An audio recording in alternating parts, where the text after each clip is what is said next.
Que a paz que excede todo o entendimento se faça presente, se faça notória sobre a sua vida. Amém, minha bênção do céu. Amém, minha bênção de Deus. Irmãos, hoje é o 11º dia da campanha, hein? Destronando Satanás. Eu já vejo a fúria do inimigo caindo por terra aí, ó. No seu trabalho, na sua empresa, nos seus negócios, na sua vida sentimental, ministerial, física, financeira. Tá caindo tudo por terra aí, ó. Sai. Em nome de Jesus, maior é o que está conosco, meus amados irmãos. Graças a Deus, mais uma campanha. A gente está aí rompendo em graça e em fé. Amém, meus amados irmãos? Eu quero aqui deixar para a meditação dos irmãos na primeira... Deixa eu ver aqui. Na primeira epístola do apóstolo João, capítulo 4, versículo 19, vai dizendo assim, ó. Nós o amamos porque ele nos amou primeiro. Se alguém diz eu amo a Deus e aborrece o seu irmão, é mentiroso. Pois quem não ama o seu irmão ao qual viu, como pode amar a Deus a quem não viu? E dele temos este mandamento, ou seja, a sã doutrina, que quem ama a Deus, ame também o seu irmão. Olha isso. No versículo 7 do capítulo 4, ele vem dizendo assim: amados, amemos uns aos outros, porque o amor é de Deus. E qualquer que ama é nascido de Deus e conhece a Deus. Aquele que não ama não conhece a Deus, porque Deus é amor. Olha isso. Nisso se manifestou o amor de Deus para conosco, que Deus enviou o seu Filho unigênito ao mundo, para que por ele vivamos.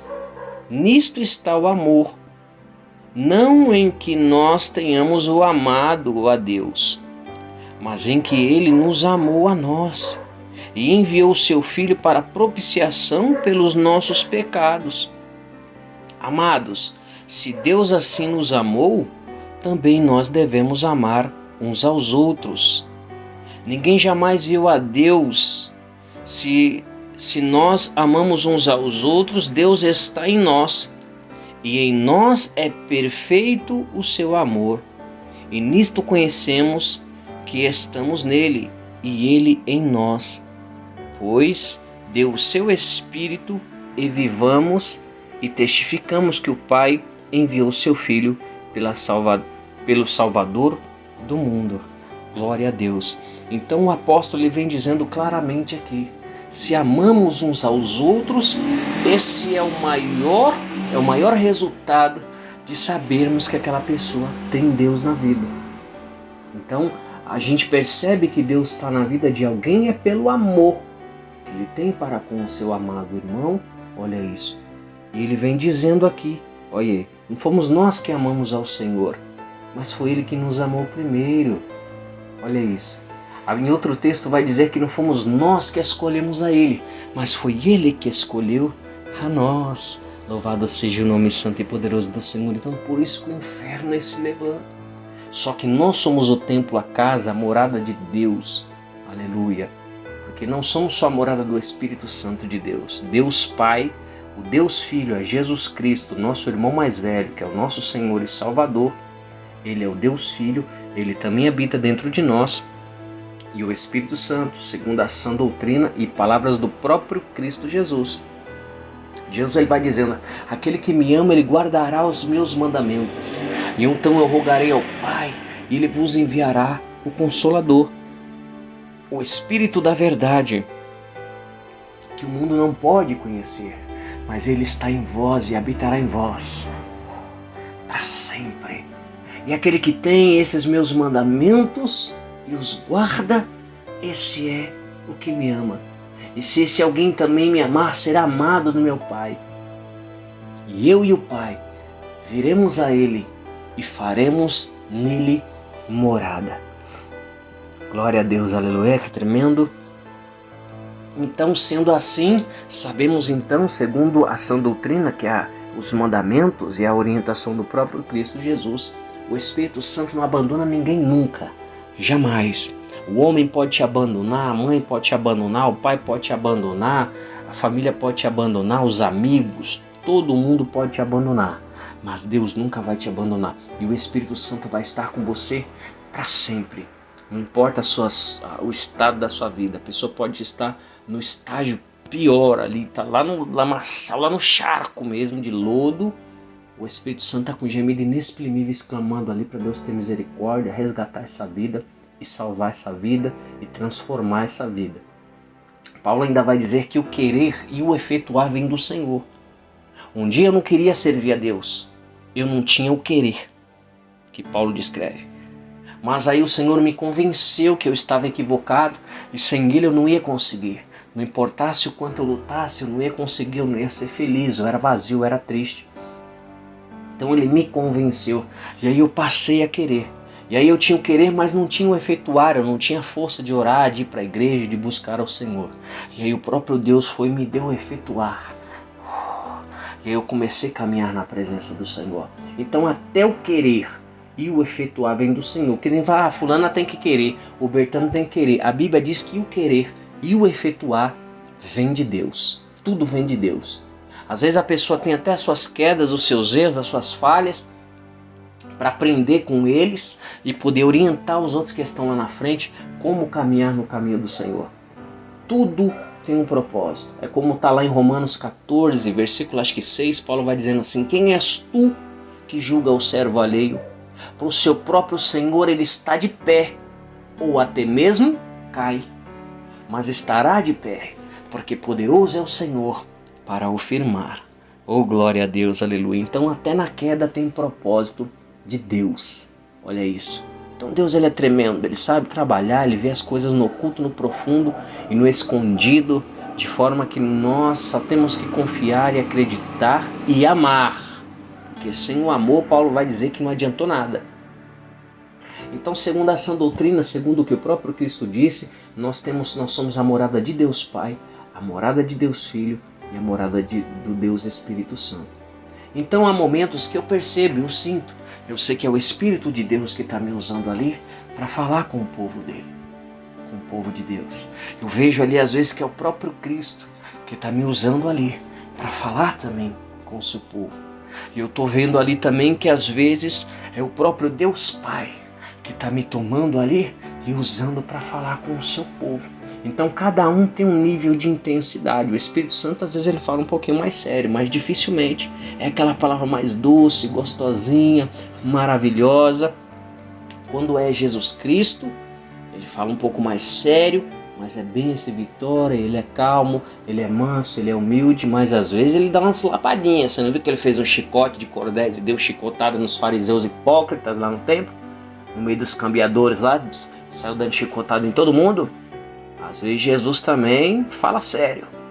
Agora quando é Deus Pai que fala, você fica tremendo. Deus ser usado por ele, as minhas carnes tremem, eu fico com medo. E olha o que eu tô falando, hein? Imagina quem tá ouvindo. Quem tá ouvindo fica atônito, fica em choque, fica em pânico. Ninguém pode ouvir a voz de papai e ficar tranquilo, porque ele é todo poderoso. A voz dele é toda poderosa. A voz dele porque ele é santa, santa, santa, santa, santo é o Senhor dos exércitos. E toda a terra está cheia da sua glória, aleluia. Papai é poderosíssimo, irmãos. Você vê que, não sei se é Pedro e Tiago, ou se é Tiago e João, não lembro agora, os apóstolos que estão no monte.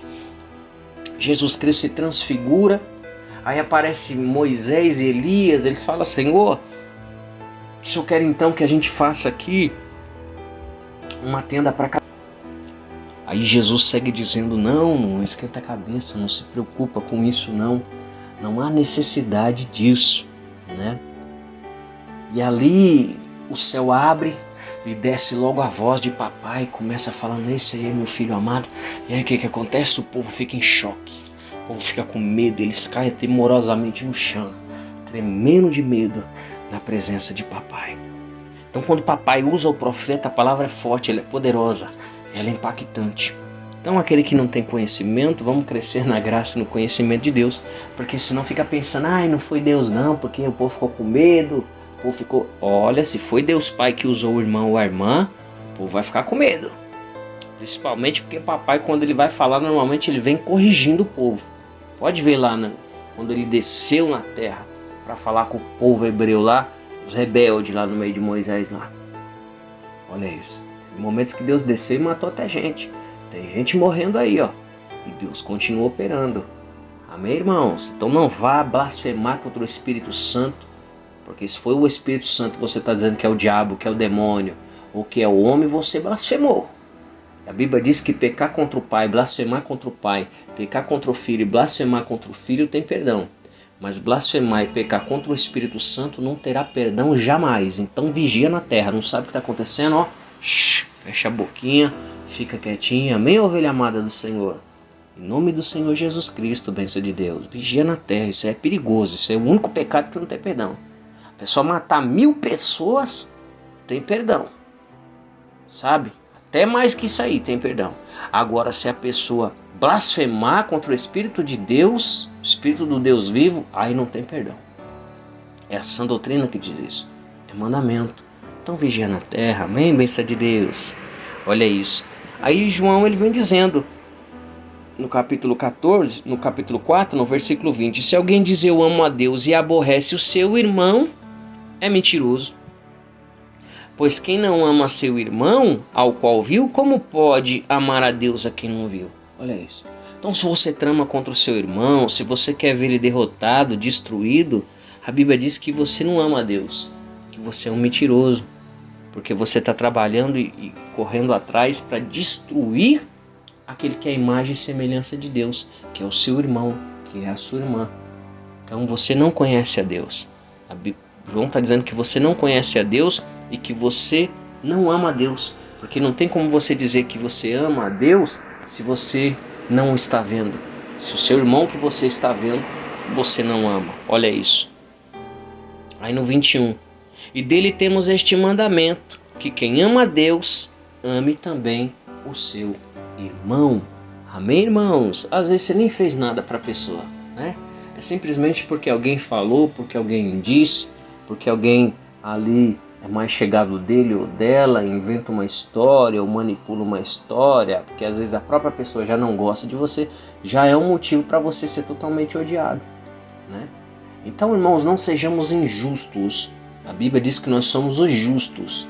Então o justo ele pratica atos de justiça. Então tenha sabedoria, tenha então inteligência, integridade para tratar os nossos amados irmãos. Amém? Se você é um líder, está na frente dos trabalhos, então você tem que pedir sabedoria a Deus para poder desenvolver os trabalhos, para poder guiar o povo de Deus e para poder resolver todas as questões que vier sobre ali a casa de Deus, sobre as coisas de Deus. Porque na verdade nós somos a igreja. Ali é o lugar onde nós nos reunimos no nome do Senhor. Eu não sou abençoado porque eu me reúno com os irmãos. Eu sou abençoado porque eu aceitei a Cristo. E é como Paulo diz em Efésios, que nós já somos abençoados com toda a sorte de bênçãos espirituais. Quando a gente vai ali na casa de oração, a gente vai clamar a Deus, mas aonde a gente clamar, Deus nos ouve. Ele está em todos os lugares. Inclusive Ele habita dentro de nós. Mas a igreja é bom estarmos reunidos no nome de Jesus Cristo. Inclusive isso é bíblico no Novo Testamento, para nós nos reunirmos ali no nome do Senhor. E desde o princípio sempre foi assim, os irmãos sempre se reuniram para adorar a Deus. Só que eu não vou lá para ser abençoado, eu já sou abençoado, você já é abençoada. Então você tem fé em Cristo, sabe que Ele está na sua vida e Ele é galardoador daquele que o busca.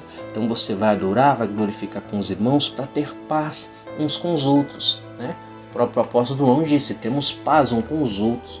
O sangue de Jesus Cristo nos purifica. Olha, Ele não tirou Ele fora, nos purifica de todo pecado. Ele mesmo diz, aquele que diz que não tem pecado, ele engana-se a si mesmo e se faz um mentiroso. E a verdade não está nele. E ele passa a Deus ainda como mentiroso. Olha isso aí. Então, todos pecaram. Paulo vai dizer, todos pecaram e destituídos foram da glória de Deus. Em outro texto, a Bíblia vai dizer que o justo cai até 7 vezes, mas de todas elas é o Senhor que o coloca de pé. A Bíblia já está dizendo que ele vai cair 7 vezes. mas de todas elas o Senhor o coloca de pé. Então, ou seja, ninguém que está de pé porque é forte, porque é bom, porque é isso, porque é aquilo. Olha isso. O próprio Jesus Cristo olhou para os fariseus e disse: vocês é um sepulcro caiado, raça de víboras. Volta lá, sabe? Eu vim foi pelos doentes, não foi pelos sãos. Volta lá e vai aprender o que é misericórdia, porque misericórdia é o que eu quero e não sacrifício. Tem gente que sacrifica muito, mas não tem bondade, não tem misericórdia, não tem sabedoria e acaba cometendo injustiças por não saber desenvolver as coisas, por não saber desenvolver os trabalhos, por não saber resolver as coisas. Nunca se ouve um lado só da história, se ouve os dois lados, processa-se os dados para depois vir dando um veredito. Às vezes as pessoas nem perguntam ao outro lado o que houve, o que aconteceu, o que está vendo, está tudo bem aí, como é que eu posso ajudar? Quem ama o seu irmão faz isso. Não importa se a mãe falou, o tio falou, o primo falou, quem foi que falou, é uma pessoa justa, vai ouvir a outra versão, vai ouvir o outro lado, porque assim é a justiça terrena, né, das leis, até no tribunal do crime é assim, os dois lados precisam ser ouvidos. Mas a Bíblia diz que até os filhos das trevas são mais prudentes que os filhos da luz. O povo diz que tem Deus, que é cheio do Espírito Santo, está cheio da presença de Deus, mas não sabe resolver nada, não sabe resolver as questões de Deus, acaba muitas vezes sendo levado por mentiras e acabam fazendo injustiças, maltratando, humilhando, perseguindo, caluniando os irmãos por anos, querendo ver o irmão destruído e derrotado. Tudo por mentira, por falta de sabedoria, sem saber conduzir o povo e o rebanho da casa do Senhor. Olha isso, que tristeza é isso aí. E é por isso que a ira de Deus já subiu. É por isso que Deus já diz basta, sabe? Porque é a falta de sabedoria, a falta de conhecimento, a falta de não saber conduzir e sem o amor no coração para poder guiar o povo de Deus, sendo levado à roda de todo tipo de doutrina, com mentira, com engano, acaba atrapalhando a obra de Deus de crescer. Porque as pessoas, muitas vezes, se é um novo convertido ou uma pessoa que tem pouco tempo, a pessoa escandaliza com essas coisas só de ver. Imagina os que passam por isso. Os que passam por isso é capaz que nem volta mesmo e vai até para outras religiões. E os que vêm às vezes escandalizam e falam: não, isso é mentira, eu não vou seguir não, porque não tem um amor. Em todas as religiões eles professam um amor e você vê que tem um amor ali. Só que nós que seguimos o Deus vivo, muitas vezes o povo que segue o Deus vivo, que diz que é cheio do Espírito Santo, é cheio de ódio, de maldade, de mentira, de falsidade, de pilantragem, de traição, de falta de sabedoria, e aí acaba atrapalhando o evangelho. Então não ajunta, espalha. Então vamos ter sabedoria, vamos amar os irmãos, irmão. A Bíblia diz que o cumprimento de toda a lei é o amor. Olha isso. Se você não tem um amor, não adianta. Você pode ir num rapar o sovaco, você pode só andar de terno, você pode andar só de vestido, você pode fazer o que você quiser. Você não vai subir.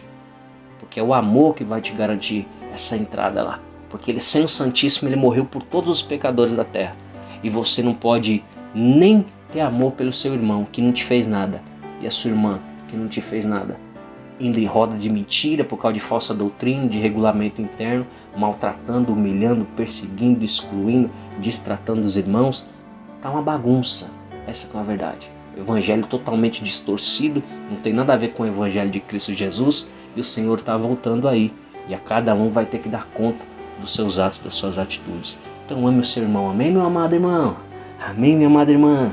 Porque essa é a vontade de Deus. Senhor, joga por terra, Senhor, toda heresia, todo engano, toda falsidade, toda traição.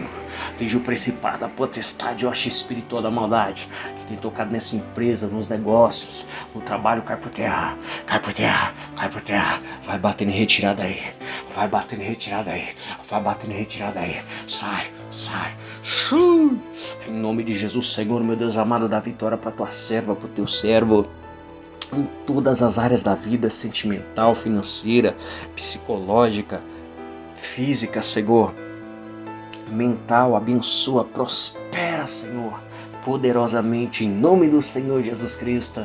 Amém, bênção de Deus. Amém, bênção do céu.